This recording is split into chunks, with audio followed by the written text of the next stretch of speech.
I'd like to welcome on the coach. He is your favorite head coach of the Dallas Cowboys, Mike McCarthy. Welcome aboard, Coach. How's your morning going? Good morning. It's going well. Good morning. Good. Hey, Coach, how you feeling? You all right this week? Everybody good? You Getting feeling ready for the good? cold You weather? ready? Oh yeah, no, I'm got a little bit of a cold, but other than that, life's good. So no, yeah, we're having a good week. Practice yesterday is when we our workload Thursday. So yeah, we're having a good week of prep.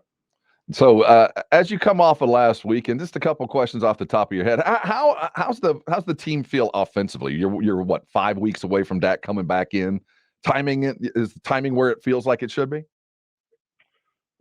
Yeah, I mean Yeah, definitely. I mean, yeah. there's you look at the overall, not only in the game, but obviously watching these guys work every day. I think that things we're getting through some concepts we haven't really uh, have haven't run yet in the season. That's a good thing, really. Frankly, this late to still be hitting on your training camp menus and things like Really? that. But no, I really like the way we're progressing, and I think just the little things of playing last week, coming out of a bye, outdoors. That was the first time Dak's been outside. Mhm. I think since the Philadelphia game in December last year. So I mean, just all those little things. And I thought once we got going in the game, we were playing at the level we need to play at. You kind of were preaching it last week that coming out of the bye, the percentages show that you win fewer games than you go into winning it. One of the things we talk about timing all week long was watching number 88 kind of not break off a route or anything like that. Can you explain to us the timing that goes along with those kind of routes, the option route, I think they call it? Yeah, that's a vertical adjustment route. Not just to be technical here. I mean, an Oh, please option No, do. no, route. that's No, we fine. want technical. Yeah, we want to know. Yeah, yeah. When you run an option route, the receiver has three options. This was a vertical route where you're either running a post or an over. So that's and that. Yeah, not only do you have to make the decision, but you got to make the decision within the timing of the quarterback. It's just like the thing about playing quarterback in this league. I mean, receivers don't run wide open. I mean, that's if they do, something's wrong, or you may be able to run through a zone versus zone coverage, but you have to throw receivers open. So Mhm. the angle, the breaking point in the decision at the breaking point, which determines the angle of the route and the speed of that, all tied up to the quarterback's feet, give him the chance to throw with anticipation. So you can see Dak on both those throws. He's thrown those routes with anticipation, and the ball's coming out, right as the receiver's getting ready to break. So the timing's right. We just got to get the decision making, and the second one was a tough look for CD. It's a different type of cover too. So it's unfortunate, but Yeah. it's part of the game. Speaking about that, Coach, because of course you're the Dallas Cowboys and all the noise he's talked about on every radio station, every television station. Do you, as his head coach, ever worry about him pressing because of the noise? I'm sorry, I missed the first one. You Oh, worry about who pressed him because of noise? Dak, Dak. Dak. Yes. I'm sorry, Uh, Coach. No, I think I think the noise. I think the noise is something that we all have to deal with, and it really, my experience is it really brings you into a tighter focus space, and you just got to stay in there, and there's going to be momentum swings in this game.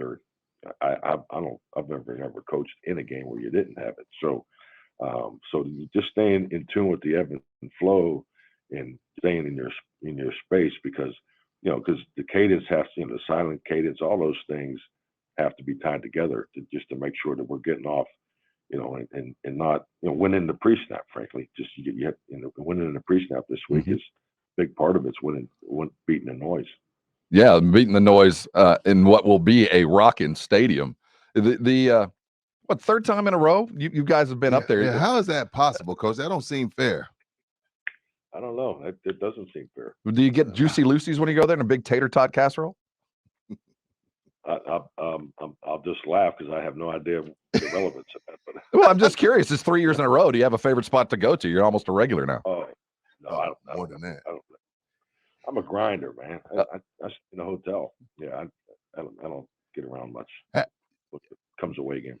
Watching the games on TV, Coach, you can't really see everything. So I don't know if Trayvon, if y'all, I don't know how he plays the entire game, whether he follows somebody or not. Is it a situation where he's been begging you to allow him to follow Jefferson? I mean, again, I don't expect you to get in the scheme, but is Trayvon coming to you guys like, hey, I want to go wherever he goes? And is that something that he's done his entire career? Well, at least under your regime.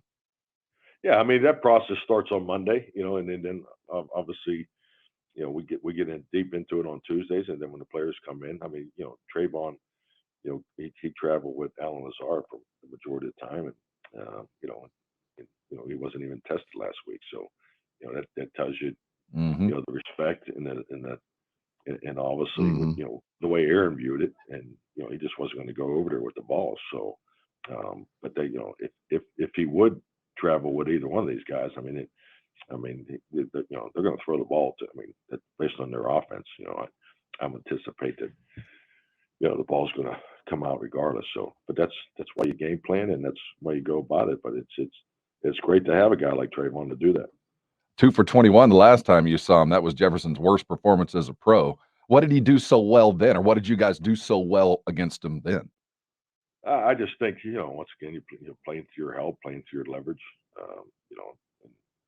These are the matchups you look for, and I'm sure obviously they've spent a lot of time looking at it, getting ready for the game.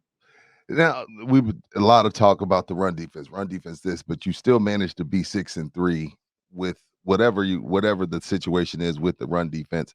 And my question, Coach, is that a scheme thing that can be fixed in season, or is that something that you say, hey, you know what, we're going to patch it up and we'll figure out the rest during the off season? Well, run defense isn't scheme. Okay. Every defensive call.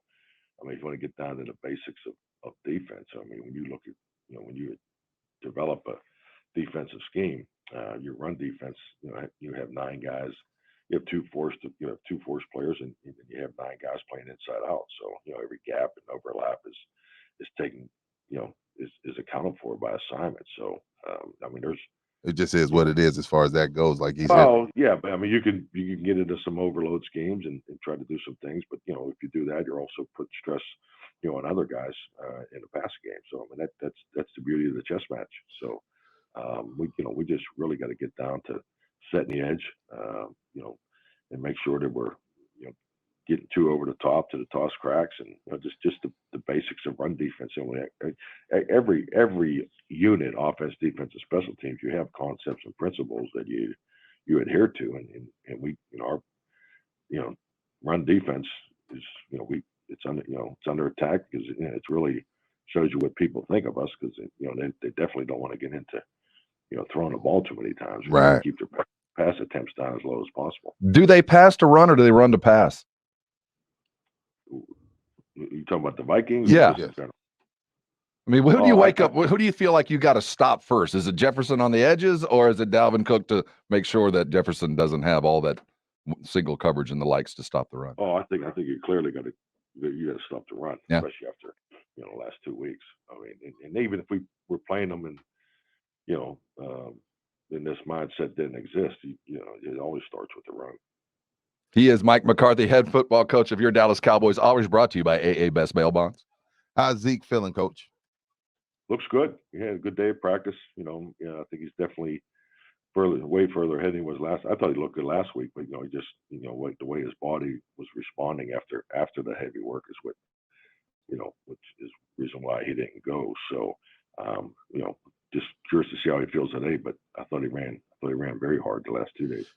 Yeah, Coach, they moved that Buffalo game to Detroit. Yeah, you coached in Green Bay for a long time. Did you ever coach in a game you thought like, man, I know that was y'all's advantage. That's Buffalo's advantage. But you ever had a game where he's like, I don't think we should play here today? No doubt. But there's unfortunately it was the NFC Championship game, so you knew that wasn't going to get. Which one, the Giants? Yeah, it was 7. Yeah, that was awful. Yeah, that was different. That was been a lot of cold games, but that one, Coach, a couple of things that have gone on over the week that I just have some questions for, regarding. There was some conflict, I think was the term, in the locker room post game. I don't want to know about what went on, but how do you manage that when you deal with a team that there's those kind of my old coaches always used to call it the come to Jesus meetings. How do you manage that as a coach? Do you watch it from afar? Are you involved with all this? Do they come to you? How does that all work, and for it to be the benefit that it can so often be? Oh, we address it. We talk about it. I think it's a great learning component. I think anytime you have frustration or anything that you need to deal with, you need to deal with it now, Mhm. not after the fact. And that's my biggest message of that. If we're making comments in the locker room after the game, what the hell were we doing? During the 60 minutes of the game. So, and that I embrace it. I think it's a huge part of group dynamics. I have teaching principles that I believe in, and one of them is conflict is good because it gives you an opportunity for resolve and growth. So you can't go through an NFL season without having it. I think we're blind and ignorant to think you can. Um, the public usually doesn't know about it, and that's probably the preferred. But if it comes out, it does. But the most important thing is how we handle it internally, and we have a great leadership group here. I mean, we have a leadership council that I just stand firmly behind.